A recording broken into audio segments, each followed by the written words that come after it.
Want to patent your invention? The chance is near. You've given it heart. Now get it in gear. It's Passage to Profit with Richard and Elizabeth Gearhart.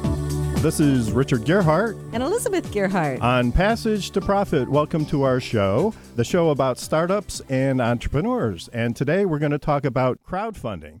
For those of you who don't know what crowdfunding is, it's a way that entrepreneurs raise money. And so joining us for our show today is Mike Gnade. And then, of course, after our discussion with Mike, we'll be following up with our three pitch contestants. But before we start our discussion about crowdfunding with Mike, we'll have a special segment here featuring James Klobuchar. James is an IP lawyer with Gearhart Law, and he specializes in patents, trademarks, and copyrights. And tonight, he'll be talking about design patents. Welcome to the show, James. Thank you. Tell us about design patents. Design patents are one of the three types of patents out there. You have utility patents, plant patents, and design patents.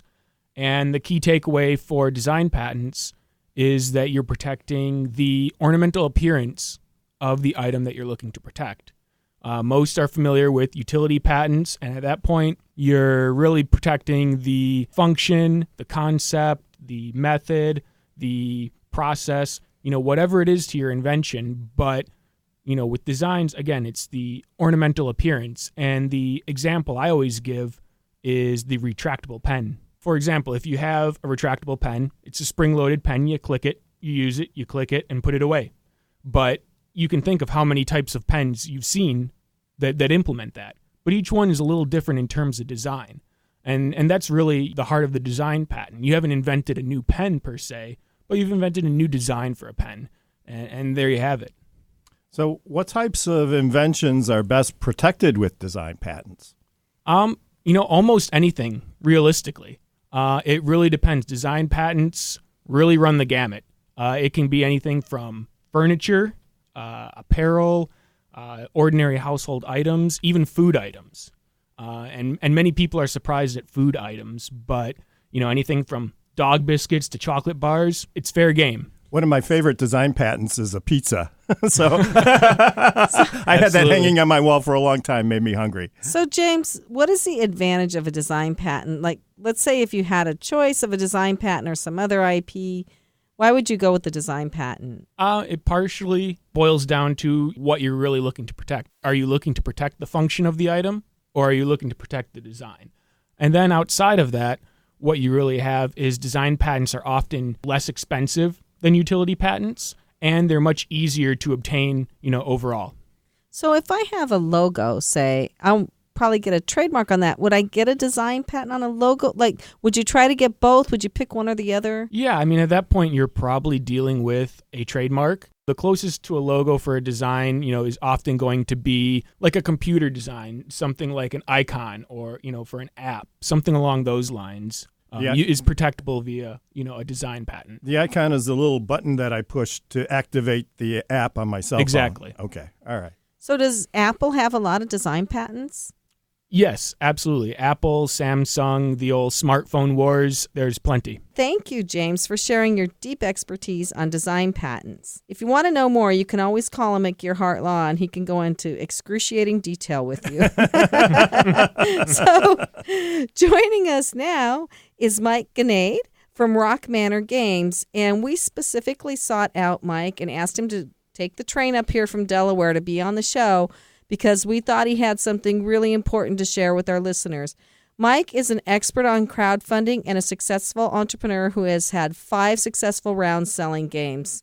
Welcome, Mike. Thanks for having me, guys. Just to give your listeners some background on sort of what I do as it relates to Kickstarter, I am a board game designer and publisher. So I started out as just a side hustle type thing, and I had a game that my friends and I were playing, and it was something that would scratch my own personal itch for the game I was looking for. And I put it up on Kickstarter after going to a convention and having some success at PAX in Seattle. And I was lucky enough to fund. And then I took 2 years of a break, sort of going back to the real world and a real job, while I worked on what would become a much more successful game. I pounded the pavement for over a year going to conventions. And when I took that second game to Kickstarter, I made about 6 times what I did the first time. Wow. That's amazing. So how did you do that? How did you do that? And can you tell us a little bit about Kickstarter? I know a lot of our entrepreneur friends have heard the word, but maybe some of us aren't really sure what it means and what it does. Sure. So I would describe Kickstarter as the number one crowdfunding platform online. Basically, what they do is they offer you a complete back end for any creator. You sign up as a creator. They let you have access to all of their tools to start setting up your campaign. So you can upload videos, you can upload pictures of your product, start writing out all your text, create your rewards. So Kickstarter is, a crowdfunding / pre-order platform. So in my case with games, I always make sure my game is basically done, 95% complete with art and everything else. So it looks pretty on Kickstarter before I publish it and run the crowdfunding campaign. But you basically just work on your campaign page. And then once you're ready, you click the launch button and you set up a timeline. So crowdfunding is a limited time. You typically have between 24 and 30 days. You get to select how long you want it to be to reach a certain funding goal. So you may say, for me to make this game, I need to make at least 1,000 units. I need $10,000. I set that as my funding goal. I click launch, and then people can visit that webpage and pledge dollars towards that goal.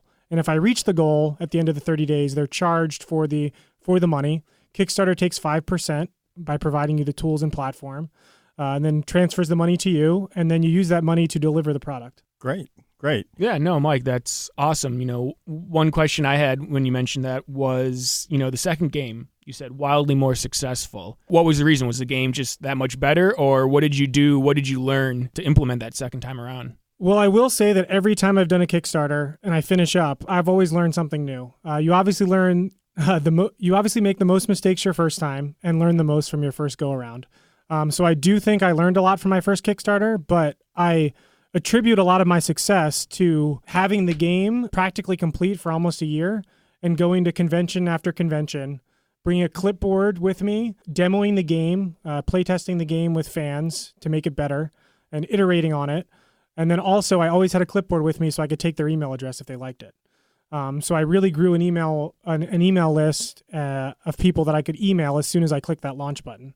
So the traffic I got to my Kickstarter page and thus the potential to convert into pledges was a lot greater. That's what I was going to ask. How do people find you? So it sounds like you did that, but is it like websites where the more people find you, the more visible you are to everybody going on Kickstarter? Yeah, certainly Kickstarter's algorithms behind the scenes. Kickstarter brings a good fan base to, especially in board games. New board games launch on Kickstarter almost every day. Tuesday is always a big day with multiple games launching at once. This past Tuesday, we had 3 games launch just this past Tuesday, and both of them exceeded $100,000 within the first few hours. Wow. So 3 large games from 3 large publishers all launched on a Tuesday. So you do have people who are just checking Kickstarter every week for a new game that they may be interested in. The important thing is to be near the top of that list. So you do need to bring your own audience. Kickstarter gives you the opportunity to magnify that audience, but you need to be successful, in the first few hours and fund so people have the confidence in backing and pledging. Kickstarter makes it completely open and easy for anyone to launch any type of creative project, but it is, there's absolutely a barrier to entry. Being a proven creator makes things easier. Knowing that people can look at my past campaigns and say, oh, people that backed this actually got their product is a huge advantage to someone coming to the platform new.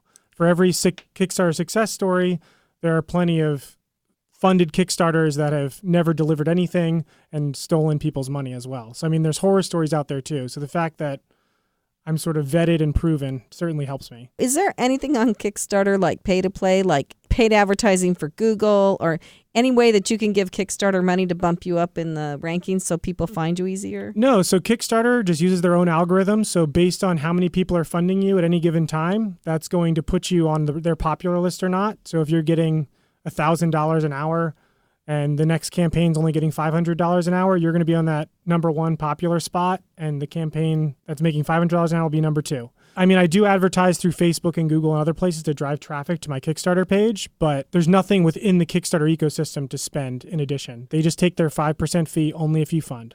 Well, that's pretty cool. They're like the only ones that do that I know of online. So right now we're going to take a short break. So you are listening to Passage to Profit with Richard and Elizabeth Gearhart on WOR 710 on iHeartRadio. What are entrepreneurs' most valuable assets? Their passion and ideas. We can't protect your passion, but we can protect your ideas. Trust Gearhart Law to protect your ideas with premier patent, trademark, and copyright services. There's never been a better time to start your own business. Contact us at GearhartLaw.com. At Gearhart Law, we have years of experience protecting entrepreneurs' ideas and brands using patent, trademark, and copyright protection. So if you have a new consumer product, a new software application that you're planning to build or sell, or a brand or company name that you want to protect, contact the experts at Gearhart Law. www.gearhartlaw.com. Don't let the wrong protection strategy ruin your business. All of our attorneys are passionate about protection and are licensed and qualified to represent you before the United States Patent and Trademark Office. Don't start your project without calling us first. Contact Gearhart Law on the web at GearhartLaw.com. Together, we can change the world. This ad has been read by a non-attorney spokesperson. Passage to Profit continues with Richard and Elizabeth Gearhart. We're here with Mike Gnade and special guest James Klobuchar from Gearhart Law. And we'd like to just continue our discussion. So, Mike, what are the top things that one of our entrepreneur listeners should know if they are going to start a Kickstarter campaign? So number one, and the most important in my opinion, is to make sure that you're bringing your own crowd. Crowdfunding, you can always get more people and sort of, you have a lottery ticket once you click that launch button where you can get new people and you'll be marketing yourself, but you want to make sure you've done enough pre-marketing that you're pretty sure you're going to fund and you have a big enough mailing list and fans that are excited about your project going into it. Number two, I would say make sure you do plenty of due diligence and research into manufacturing and shipping. You want to make sure that you have a quote from a manufacturer to produce your product. You want to make sure you know how much it's going to cost to import that into each country and how you're going to fulfill it. Plenty of people will ship crates and crates of games or products or devices to their house and ship it out manually. I suggest you use one of the many fulfillment partners out there that will have warehouses and can do it for you. I don't see a game. Sounds kind of like a nightmare to me if I had to ship like 2,000 games, right? Yeah, I don't. Lots of trips to the post Kind of like office. those T-shirts we have to send all the past my wife would kill me if you got them in your dining room, truck, in your living room, if a truck in your showed bedroom. up with boxes and boxes and cases of games. So there's lots of reputable fulfillment partners out there that will handle all the logistics for you. You just need to pay them and make sure you're comfortable with them before you successfully fund. Yeah, Mike, following up on your first point there about driving traffic and getting together email lists, there's third parties out there that will essentially run your campaign for you. They will, try to secure the funding, the lists, and really manage everything. And for some people, that's kind of a controversial thing, or they think that it's not as grassroots as crowdfunding was intended to be. But do you have particular thoughts on that or experiences with that? Yeah, I mean, I will tell anyone out there who's listening, who's run a Kickstarter can probably relate to this, but as soon as you launch a Kickstarter, you will get several messages through the Kickstarting messaging system of scammers and marketing agencies telling you, I have a list of backers that'll back your product. Just shoot me $50, $100, $200. Then there's other creators out there who will say, hey, I'll post about your campaign if you post about my campaign. In general, I would say you want to stay away from all of those things. If you need to rely on spending a couple $100 on an email list after you've launched your Kickstarter and it's not doing what it's supposed to be doing, cancel it and relaunch. There's no shame in it. You weren't ready, but 99% of those emails you're going to get after the fact are scams. That being said, there are plenty of great partners out there that you can work with. There are tons of Facebook groups online. There's tons of great blogs out there that can teach you more about Kickstarter than I can on this radio segment. So I would just say do your research. Approach those companies before you launch so you have all of your numbers and things in line. There are some great consultants out there who will take a few percentage points from your Kickstarter only if it funds to review your page, make sure the flow makes sense, your product's shown in a good light. Obviously, they're going to tell you, don't launch yet. We don't think it'll fund because they only get paid if it funds. So they're going to look out for you. And again, you're just getting those people in line ahead of things. Mark, just a quick question. How important is the look and feel of your page to a crowdfund success? I mean, this is marketing, right? So you definitely want to put your best foot forward. Very important. So there's a couple, I can give you a couple like highlights from at least from the board game side of things, but I think a lot of it applies to any product. Number one, your Kickstarter video should be less than 2 minutes long. If it's more than 2 minutes long, people aren't going to watch the whole thing and they may not even get to the best part. So make sure your Kickstarter video is 1 minute to 2 minutes long. If you want longer videos, you can embed those as part of your page down near the bottom for people who are really invested in learning more. Number two, especially with board games, a what's in the box section is really important, very high up on the page. So people watch the video, then they get a great picture of everything that they're getting. And I think that applies to other things besides board games as well. If you're interested in some sort of gadget or home appliance or whatever it is on Kickstarter, you want to see a picture of it and everything that you're getting when you pledge these dollars pretty high up on the page. Then you can start getting into the details. But the first few things that you hit people with is very important. So do you think professional graphics and photos are important to the presentation, or can you do it kind of as a do-it-yourself project? I would say it depends on how good you are at those things. I'm pretty good at photos. I'm very good at Photoshop. And I'm pretty good at graphic design. So a lot of those types of things, if you look at my pages, like the layout, the graphics and the headers and all that stuff, I've done myself. For my last Kickstarter that ended a few weeks ago, I actually got a physical prototype made up and I took pictures with a nice SLR camera. But the video, I had nothing to do with other than laying out sort of a storyboard for the person who helped me do the video. So, we went back and forth and made the video that way. You're taking pre-orders on Kickstarter, and then you print your games, and then you send them to the people that pre-ordered them and paid. Are you selling them off a website or anywhere else, or in stores? Sure. So since the success of my second game, I've been lucky enough to get picked up in distribution and retail stores. Currently, that segment of my business is much smaller than Kickstarter. So a lot of my biggest profit portions are from myself and my own marketing and driving people to my Kickstarter. That's probably 60 to 70% of my business, where 30 to 40% is games being sold in stores, but that's a segment I hope to expand over the next few years. Well, I understand that the game that you have right now we're taping this in October, is completely sold out and won't be available again until January of 2019. What is so special about your games that people love them? What are they? Well, in the board game space, there is a huge website that I think gets 6 million visitors a year called BoardGameGeek.com. And on that page, any user can rate your games and comment on your games. And my most successful game so far is called Maximum Apocalypse.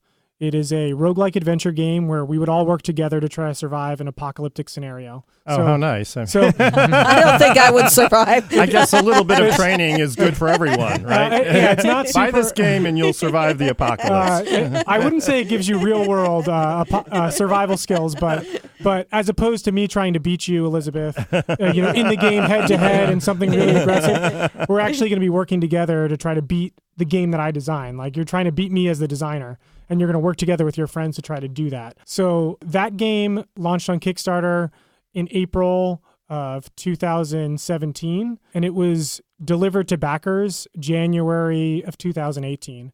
And then it got into stores shortly after that. And luckily enough, the reviews for my game have been very good.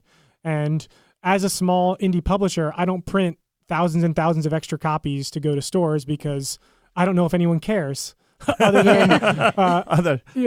than those worried about the apocalypse. Yeah. Well, I don't know if anyone cares outside of the fans that I have sort of direct access to. So I only printed like 1,000 copies for stores. And then obviously all the rest went to Kickstarter backers. But luckily enough, the rating on Board Game Geek was very good. And people know about the game and they've been ordering it. So I've actually done a second print run of that, which will be in stores in January. Wow. So I think the moral of the story is if you want to make sure you get a copy of his game, go to Kickstarter. Yeah. And is that the only place they can find it? Or you can go to rockmanorgames.com and we'll have pre-orders of that game once it's in stock again. Obviously, my Kickstarter that just ended, Set a Watch, is the first game I've published from somebody else. It was very successful, although it didn't beat my numbers of my personal game. We had more backers than we've ever had before. Which was exciting. Well, that's great. So thanks a lot, Mike Gnade. And we really enjoyed hearing about your games and the coming apocalypse and how to prepare for it. And plus all the good advice on being a Kickstarter expert. And speaking of public exposure, how do we find entrepreneurs to pitch on the radio show? Anyone can pitch. You don't have to be a superstar. You don't have to know anybody. There's no pay to play here, and it's free. You just come to New York City and audition. And if your pitch is right for us, you can go on the air. And you don't have to be in New York City to audition, but you do have to be here to be on the show, as we can only tape in New York. And it's all paid for by our sponsors. The only thing that we ask of the pitchers is that they promote the show on their social media. But what about the contest? Oh, glad you asked. Sure. After the pitches, our listeners can Google Passage to Profit and find the page on gearhartlaw.com and vote for their favorite pitch. You can vote for a week, but you only get to vote once. So get your friends to listen and vote. If they miss the show, they can listen to the podcast, which will be on iHeartMedia and also on our website, to hear how wonderful you are. If they don't have a radio, they can stream it on the iHeartMedia app.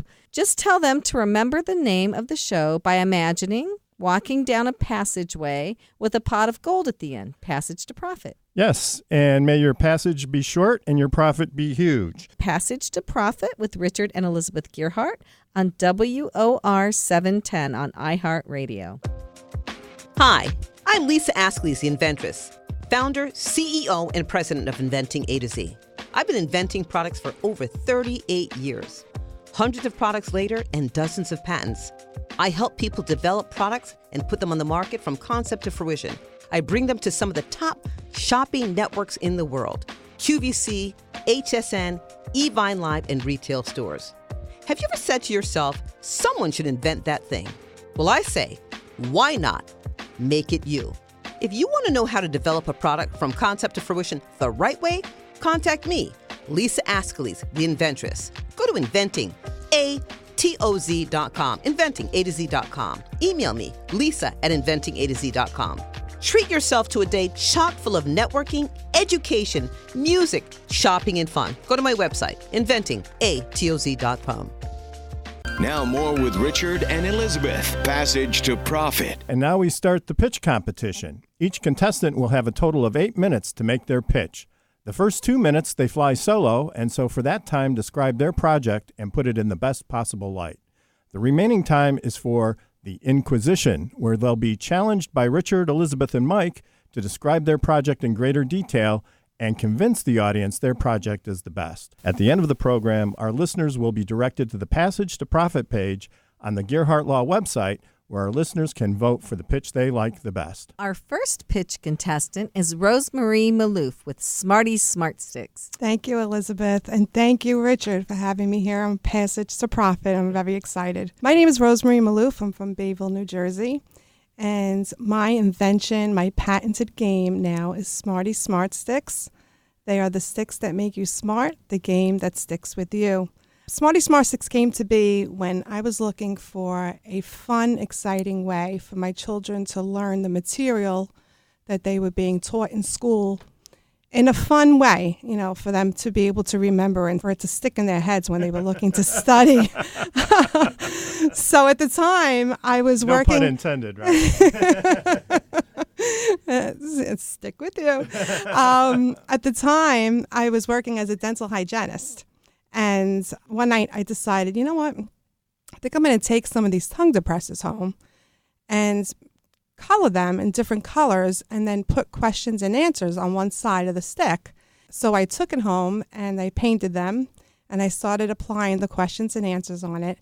And it was like, wow, I just created a game. So I had given the sticks to my children. They picked their own color. And as it's played by, you know, every time they got the question right, they got the stick. If they had gotten the question wrong, I would tell them what the answer was. And so this time they would remember it. So when it came up the next time, it sticks. It's stuck in their head. So the player with the most sticks at the end is the winner. And they absolutely loved it. So from there, I decided, all right, now how am I going to market this? So I made my own costume. And I went to a carnival, and then I got in touch with Richard Gearhart, who has been one of my biggest fans. And at that time, he said, guess what? You need a design patent. Okay, great. So then we decided to go ahead with the design patent. And now I have the patent for the game, and I have the patent for the characters as well. Rose has been a client of ours since we started, really. Yes, She's one of years. our first clients. And we got design patents for her. We got patents on the game. We got patents all over the world for her in Europe and Japan. It's really been fun to see how this project has evolved, right? And Ro, you've just been such a fanatic about Smarty Smart Sticks. You brought a costume into the studio today, and if you go on our website, you'll be able to see yours truly dressed up in this absolutely stunning. Sticking out. You're stunning, sticking I'm out, sticking Richard. out. But tell us about some of the steps you've taken to market the game. I think that's a great story, and I think our listeners would really appreciate that. Yes. So we have gone into classrooms. We played with many children to see what they thought about it. And I have so many letters that they wrote thanking us for coming and how much fun they had and how much they can't wait to be able to buy the game in the stores. We also went to a local restaurant. It was a little bit of a wait every time we had to go in there and wait for the food. So I had to approach the manager, and I asked him if I could bring the game in there. And so he said, sure, let's try it. And we went in, and people played while they were waiting for the food. It was fun to see how the families were able to engage with one another and interact and learn at the same time and have a lot of fun. We also have been on the Columbus Day Parade floats, and we've been to senior citizen developments. The senior citizens absolutely love it also. So it has definitely reached out to all ages, where I thought it was just from the beginning, just for kids. It has gone beyond that. And so we have our characters, and they're spreading smiles everywhere. Rose, how many units have you printed so far? Are you selling yet, or are you still waiting? Yes. So my story, unfortunately, some of my product that I had started buying and purchasing was in a little tiny house that we had where we were living, and Hurricane Sandy came along and wiped us out. So we had lost our home. We had lost the little shed that we had in the backyard with everything. And we kept moving forward. And then after Sandy, as we started to get back on our feet again, I had heart surgery, 2 stents and a triple bypass. So life keeps throwing me these curveballs to try to stop me, but it's not going to stop me. I am determined to get Smarty Smart Sticks out there and into everybody's lives. So inventory wiped out, and you're basically going to go back to the manufacturing stage and trying to roll out the product. Yes, so we're currently looking for investors, or possibly, like you was talking about, Michael, the Kickstarter, and try to fund it that way so we can get back on our feet again and get more product. That's great. Can you say a little bit more about the actual sticks themselves? Because it sounds a lot like a flashcard, but obviously, there's a design there, and the design seems to have a lot of appeal to what the game really is and why kids enjoy it. Yes. So each stick has a question and answer on one side, and everybody gets 5 sticks of their own color. The youngest person would start first, and they would point to the person on their right. That person would ask the question, and if they got it right, they got the stick. If they got it wrong, then they are told the answer. So they're learning in a repetitious manner. And so if it came back to their turn again, and that player would shuffle their sticks, and they happened to pick that same stick they got wrong the first time, well, now they know the answer, so it sticks. So, Rosemary, you do have a website, right? Yes, www.smartysmartsticks.com. I love the names. We also have a jingle and a book. Oh, what's the jingle? Come on, what's the jingle? Come on. Smarty Smart Sticks, Smarty Smart Sticks. Learn fun facts with Smarty Smart Sticks, Smarty Smart Sticks, Smarty Smart Sticks. The sticks that make you smart. The game that sticks with you. With Smart Alec, Sticky Nicky, Triple S Smarty, and Smarty Kiki. Smarty Smart Sticks, Smarty Smart Sticks. The sticks that make you smart. The game that sticks with you. Smarty Smart Sticks. You are one brave soul, woman. They would have turned off the radio if I had done that, but you sounded good. So they all have names. So these are real characters, and the kids really identify. Yes. And there are other characters coming. My kids, their imagination just runs wild. And so there is so much behind this, a lot of intellectual property. I can't wait for it to get out there. People are just going to absolutely, hey, listen, SpongeBob was a sponge. We're a stick. Thank you, Rosemary. So Thank you. www.smartysmartsticks.com. You're listening to Passage to Profit with Richard and Elizabeth Gearhart on WOR 710. There's never been a better time to start your own business. The opportunities are infinite and only limited by your imagination and enthusiasm. At Gearhart Law, we believe the most successful companies all have one thing in common. They start with a solid foundation first. Gearhart Law has years of experience protecting entrepreneurs, ideas, and brands using patent, trademark, and copyright protection. So if you have a new consumer product, a new software application that you're planning to build or sell, or a brand or company name that you want to protect, contact the experts at www.gearhartlaw.com. Our professionals will create a custom strategy designed to fit your needs and your budget. All of our attorneys are passionate about protection, licensed and qualified to represent you before the United States Patent and Trademark Office. Don't start your project without calling us first. Visit gearhartlaw.com. Together, we can change the world. Visit GEARHARTLAW.com.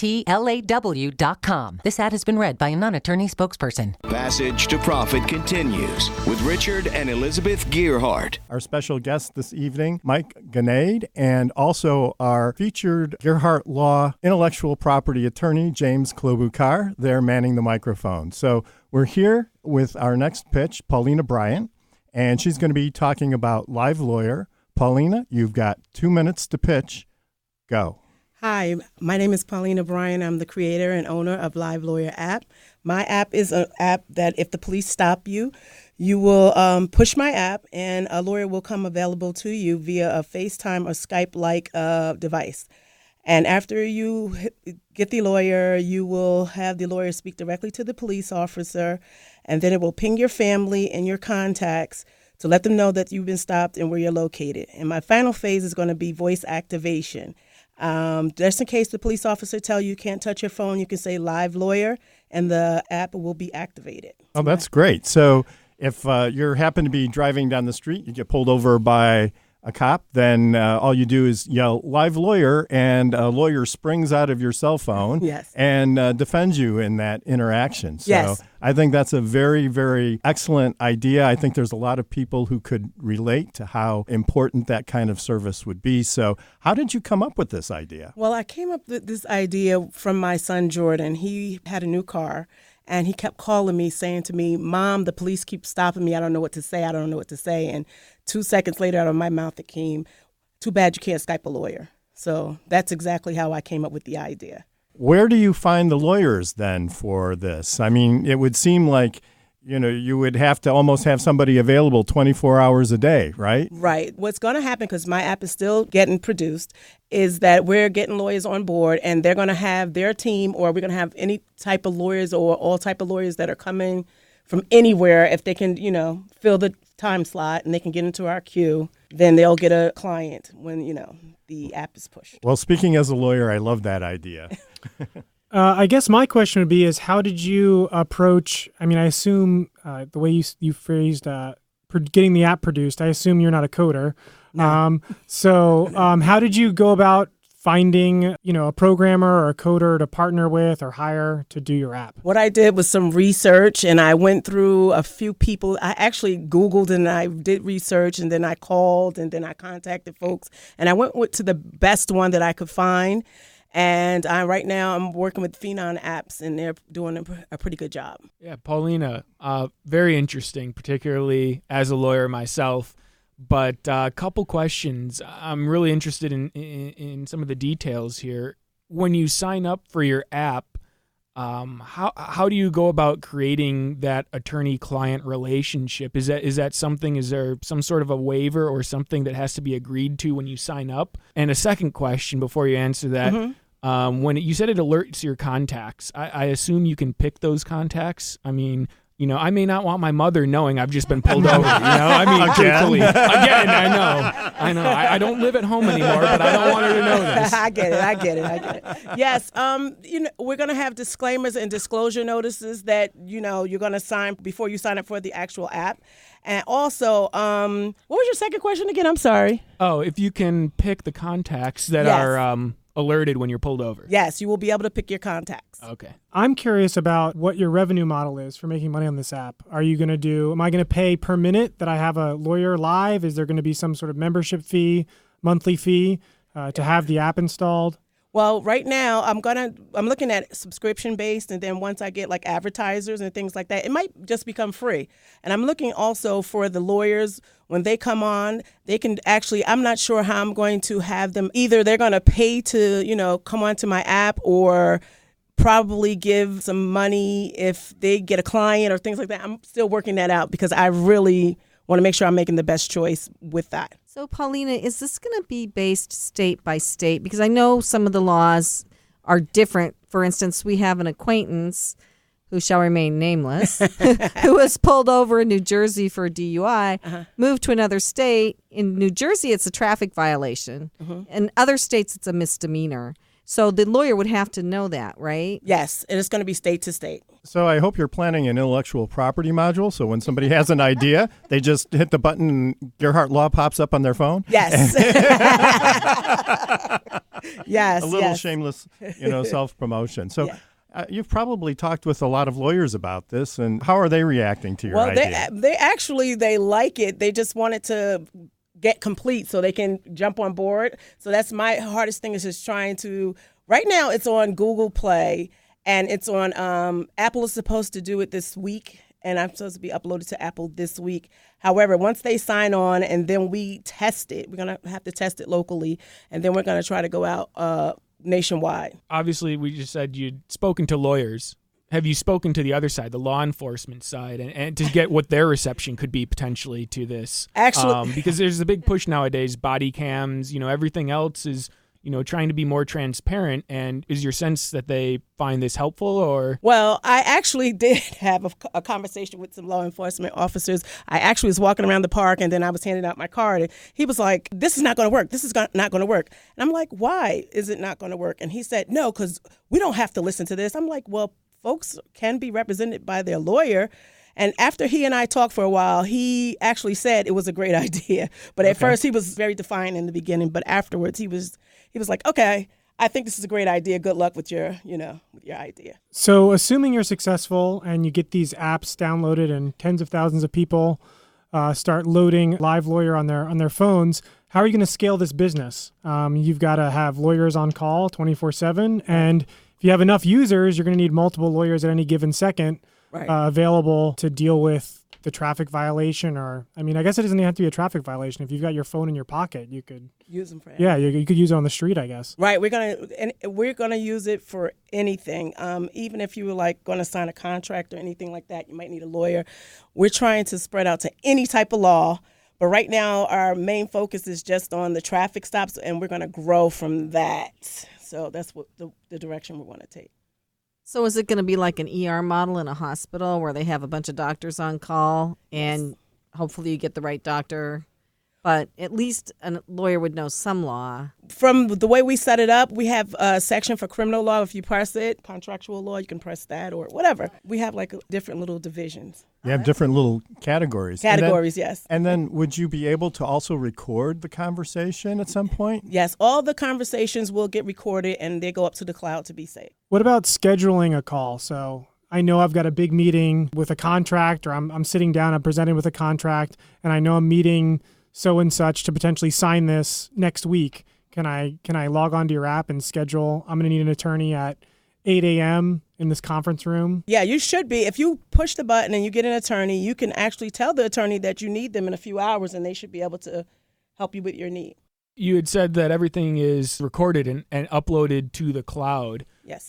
Are there going to be any consent issues with that in terms of, recording, in terms of a one-party versus a two-party consent? And, what would happen if the cop does not want to be recorded in that instance? Is there anything? Well, I believe it goes by state, the law. So that would be part of it. So I guess that's something I really have to probably think about for that, if the cop doesn't want to be recorded. But it goes state by state.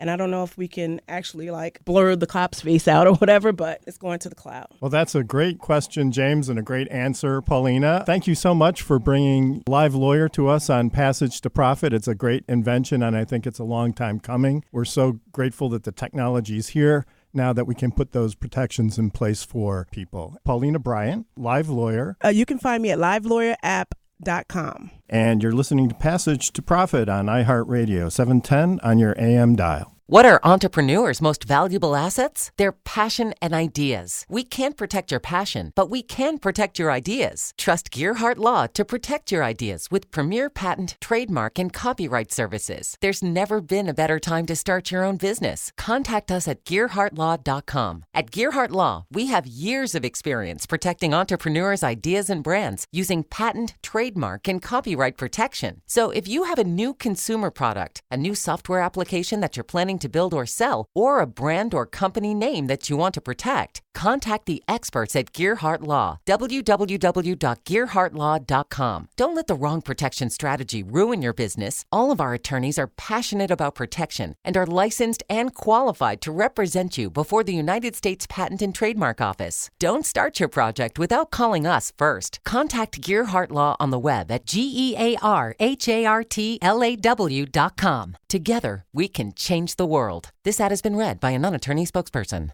Now back to Passage to Profit. Once again, Richard and Elizabeth Gearhart. We've come to our third and final pitch, last but certainly not least, James Arsenault with Jock's Store Core Support Shorts. Thank you very much for having me be here, and I am really excited to talk to you about these products. My Jock Shorts, it's an interesting story. I've worked in the healthcare industry for over 35 years, and I've worked with a lot of physicians.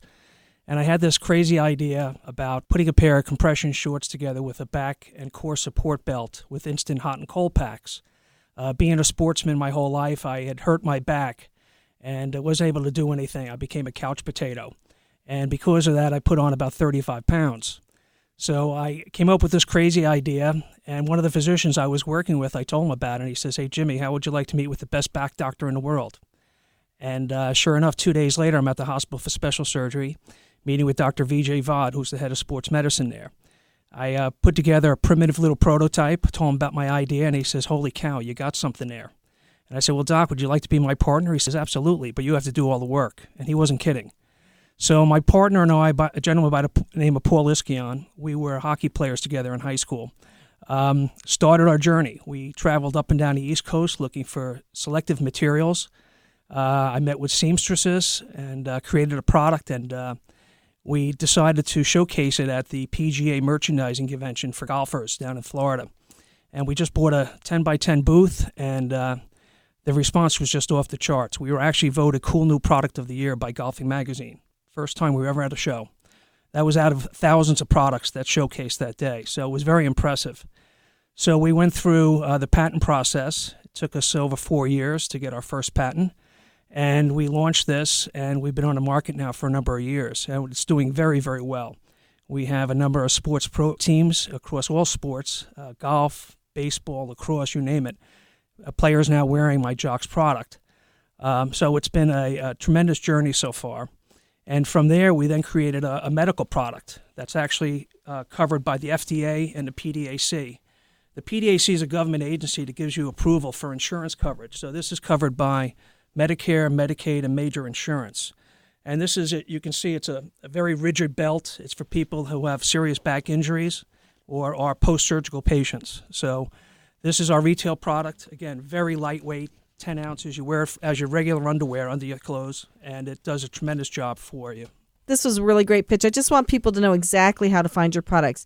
It's the Jock's Store, J-O-X. That's correct, Store. www.joxstore.com. So I love the hot and cold packs in the back. And you said you're making them for women now, right? We do. We do. I mean, I wouldn't even be playing a sport. I'd be sitting on the sofa wearing those with a hot thing on my back, right? We used to go to football games, and she would tape those hand warmers to her stomach.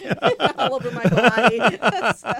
That's exactly how it works. The Instant Hot Pack, you take it out of the pack and you pop it in. There's a mesh pouch back here, and it keeps that heat directly over that L4, L5 axis of rotation where you do all your bending and stretching. And what happens is that hot pack, when you heat those back muscles, it releases them, releases the tension in them, so you're able to turn, you're able to perform better. And then the cold pack is used after your activity to ice down your back so that you recover and you can do those activities again at a high level. What does the market look like overall, obviously, there in terms of sports medicine, hot, cold compresses, there's a plethora of products out there. So what really distinguishes you and who's really, in your mind, your major competitors for this? Sure. First of all, I have design patents on both of these, and I have utility patents around the world on these products also. So that's the protection we have out there. These products are actually the only orthotics in the world that are actually anchored to a pair of compression shorts. So these belts stay in the exact right position as you're wearing them, and it doesn't fall down. You'll see some core belts on TV. You'll see a lot of those. They don't stay in the right position. You'll see them actually running up on the patient wearing them or the person wearing them. When you have a belt anchored to you, it keeps that belt in the right position, keeps the hot and cold packs in the right position also throughout any activity. So we have, besides pro and amateur sports teams, we have firemen, policemen, restaurant workers, doctors, nurses, you name it. People just doing their every activities that need that extra core and back support and being more active. And what's the price point on these? These go for $79.95 a pair. And in the medical office, these go for about $115 a pair. So you talked about how you were sort of inspired by being a sportsman and playing a lot of sports. Would you say that one particular sport or consumer, like what's your typical consumer? Is it mostly like people who play golf who are older and hurt, or is it more, nurses on their feet every day or something? Great question. It's actually both. We started in the sports market not knowing what the response was going to be out there. So a gentleman was working with me, brought it out to 18 professional baseball teams at their spring camps and met with all the sports trainers out there, and the response was off the charts. So from there, we then went out and I gave pairs to policemen, firemen out there. My brother-in-law was a fireman, and again, the response was tremendous. So anywhere we went, I was getting these great responses, people writing me, and one of the great things about getting responses is I had a gentleman a couple of weeks ago, I reached out to him and I said, how do you like your jock shorts? And his response was, these are much better than I even thought they were going to be. And that's what I love to hear. Again, he got more active, more healthy out there. He was getting up, walking, and that's what these are all about. When did you launch, and how many have you sold? We launched approximately 4.5 years ago. I don't know the exact total, but we've brought in over $250,000. What has been your most effective marketing channel? How of all the marketing activities that you've tried, which ones seem to work the best for this kind of product? Well, certainly sports, but again, people that just want to get out and do their everyday activities, whether you're going out and gardening, going for a walk, raking your leaves. I wear it. Again, I wanted to tell you that how I lost that 35 pounds. I started walking, and every mile or so, my back wasn't bothering me, and I thought I was getting the placebo effect, where I'm talking myself into feeling better. So I hired a biomechanical physiologist who worked for the U.S. Armed Forces to test the product, and he said to me, no, this product works. And I said, I kept on walking myself. I was up to 10 miles a day, and I dropped 35 pounds. So that was what it's all about, is getting people up, facilitating healing, feeling better out there, and being active. Does it work for sciatica? Absolutely. The retail pair is really for somebody with low back pain. The medical pair is for people that have serious back injuries or are coming off of surgery and want to, again, quicken their healing process. You mentioned going up and down the East Coast, looking for seamstresses and talking to them. I assume this is manufactured in the United States? We make them in East Orange, New Jersey, but we did our first batch down in the Dominican Republic. Do they make good holiday gifts? They sure do.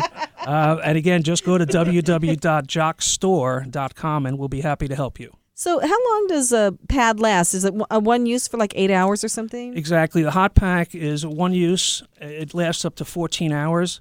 And the cold pack is one use. It lasts for 20 minutes where you get that ice down feeling on that lower back and relieves that inflammation. Well, here's a question just for listeners out there. He's holding up sort of what you would consider like ice packs and like a larger hand warmer type pack. Do I have to buy your brand of hot packs, or can I get any sort of hot pack size, or is there anything in particular to use it? No, that's why we have design patents on this. This fits perfectly in the back pouches of these products. So it's almost like a half moon shape. That's why the design patents are very important. Oh, so once I open it, it's a square package, but the actual ice pack itself is a half moon, so it's going to wrap around.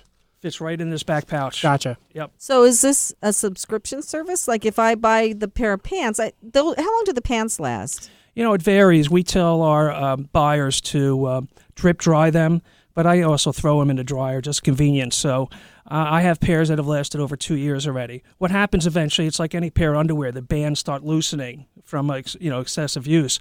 And I wear them almost every day, so my jocks are getting workouts every time out there. Can you wear them to bed? You can wear them under your clothes for anything. Okay. Yeah, absolutely. Like I said, I wear them for any kind of activity I'm doing. If I'm going to be walking or doing some work outside, shoveling snow, I feel naked without them on now. Can I sign up to get like new gel packs delivered every month? We could do that for you, certainly, but usually people just call in and order as needed. I love this product, and thank you. I do think it may end up under the Christmas tree. They make great gifts. Thank you so much. And it is the Jox, Jox store. And you know what? If you really have bad back pain, get the government to pay for these shorts for you. Otherwise, they're not that expensive. You can buy them yourself. Well, that's the medical pair that we cover insurance-wise. So the retail pair does not have certain insurance cover. So right. So we'll help you on either repair. Awesome. Great. Thank you so much, Elizabeth. Thank you, Richard.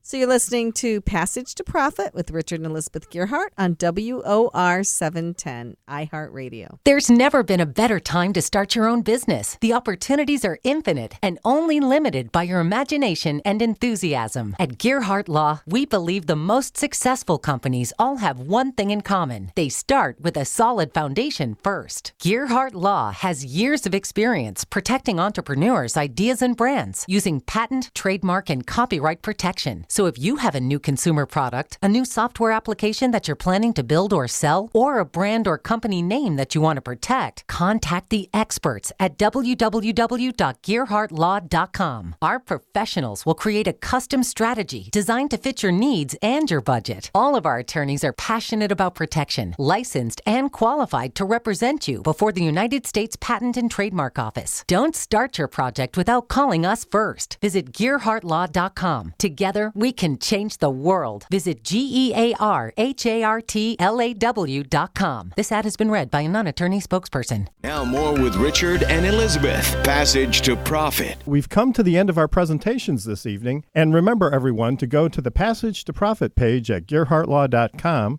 spelled GEARHARTLAW, and vote for your favorite project. So to summarize, we had Rosemary Malouf with Smarty Smart Sticks, the sticks that make you smart, but I'm not going to sing it. Paulina Bryan with Live Lawyer app. Everybody needs a lawyer at some point. Don't leave home without it. And James Arsenault with the Jock Store. So get rid of that back pain. Absolutely, absolutely. Now, Google Passage to Profit and make your choice. Remember, you can only vote once, but you have until next Sunday at 7 p.m. to vote. This evening's pitch contestants will receive a Passage to Profit t-shirt, and then the best overall vote getter for the show will receive an Amazon gift card. So before we sign off, we'd like to say thank you to everyone who participated today. You know, it's just always so great hearing these new pitches every week and the up and coming and solving problems and people saying, I can find a better way to do that and just doing it. I think it shows human ingenuity at its best, and that's what I love about being in the entrepreneurial space. And I agree that the pitches were wonderful, and I want to say thanks again to our entrepreneur guest, Mike Gnade, and also to James Klobuchar, our trusted expert advisor on intellectual property matters at Gearhart Law. Do you guys have any final words of wisdom before we wrap up? Sure. I would say that as an entrepreneur, I've been an entrepreneur since 2010. And the most important part about being an entrepreneur isn't the idea. It's about execution and actually getting the job done. Don't be afraid to share your ideas and iterate on them and pivot, because that's the most important thing about being an entrepreneur is the actual execution of the idea. An idea can change and shift as you start making progress. Yeah, and if you have an idea, get it protected. Absolutely. I mean, if you disclose it, before it's protected, you run the risk of someone, taking your idea, or even from a legal perspective, impacting potential patent rights down the line. So get it protected up front, do things right, and let your business take off from there. Well, thank you guys. You're both incredibly impressive, and now I know a lot more about Kickstarter than I ever knew before. And we would also like to thank our producer, Noah Fleischman, and Rob, our engineer, Kenya Gibson, the media maven, and the whole iHeart team. So don't forget to join us next week for another excellent speaker and another round of incredible pitches. and you can start thinking about what your pitch will be. Don't forget to like us on Facebook, Instagram, and Twitter. This is Richard and Elizabeth Gearhart on iHeart with Passage to Profit, WOR 710, the voice of New York.